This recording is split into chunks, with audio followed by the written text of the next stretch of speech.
Good morning. It's Mr. Crich. Online lesson number 7 for Physics 11, and we're going to talk about momentum and impulse and the change in momentum. First, we have to make sure that we understand a few concepts. Way back to that car crash video that you guys watched, they talked about momentum. Momentum has a symbol P, and as he said in the video, don't really know why it's P. Might have something to do with Greek, but I'm not sure. Momentum is the mass of an object times its velocity. So it has dimensions or units of kilogram times meters per second. And we just call them kilogram meters per second. It's not something like a Newton or a joule or some other dimension that's named after somebody. They just kept it with the regular kilogram times meters per second. Someday they may name it, but they haven't yet.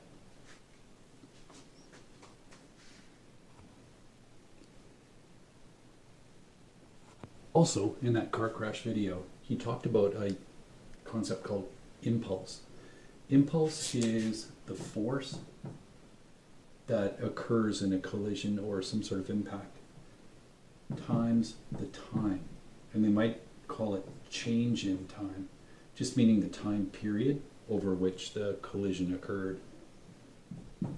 Change in momentum is delta P. And that really means momentum final minus momentum initial.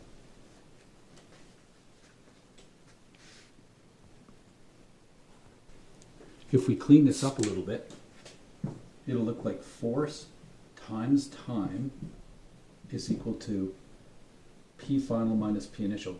P is momentum. It's m times v, so it's m v final minus m v initial. So mass, it's the same for an object that's being hit in a collision, and the velocity can change. So that'll be the final velocity, and that's the initial velocity right here. So if it was a car in a collision, that would be the force of the collision, that would be the time duration for the collision to occur, that's the mass of the car, that's the final velocity of the car. Sometimes it's 0. If the car comes to a stop, it is 0. And mass of the car, which doesn't change, and the initial velocity of the car. We're just about ready to take a look at our first example.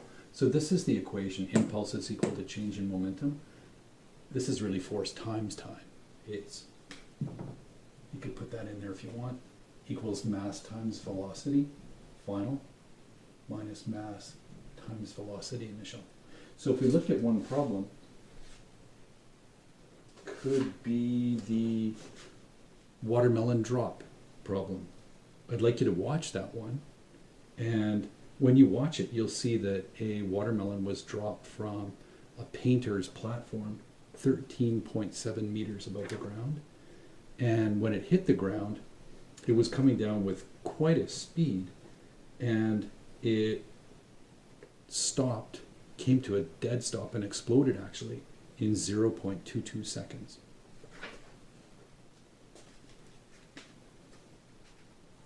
When this watermelon drops, it hits the ground, and just before it hits it, it has an initial speed just before impact of 16.4 meters per second.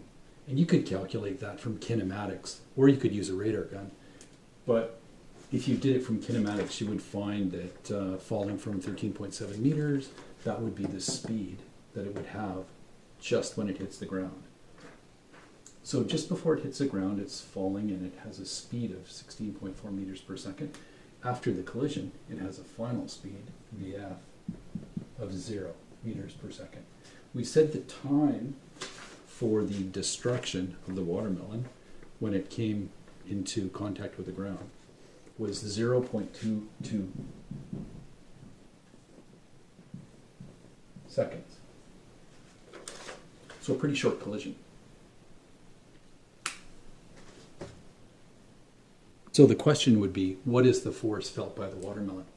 You just use the equation, impulse is equal to change in momentum, and just go force, what we're looking for, times the time of impact, 0.220, is equal to mass of the watermelon. I never gave it to you, but the mass is 2.65 kilograms. So 2.65 kilograms is here and here. So 2.65 times the final speed, which was 0, minus 2.65 times the initial speed, which was 16.4 meters per second.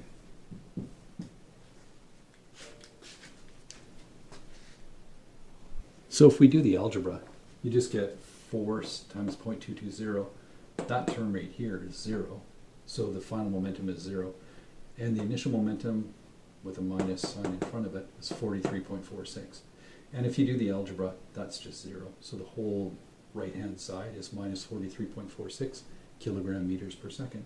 And if you divide that by the 0.220, you'll get the force. So if you do that, you'll get the final answer.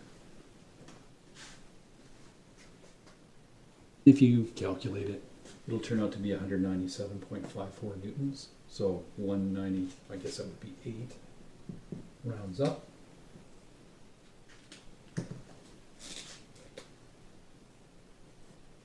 And that's about 45 pounds, which is enough to destroy a watermelon.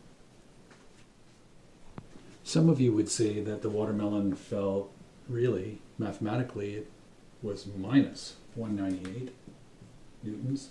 And you're right, it's minus 198 because it slowed down, came to a stop.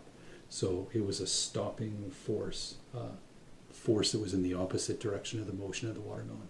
So technically, minus is correct. The answer is 198 newtons, but the direction is a stopping force. So you'd be right to put the negative in there.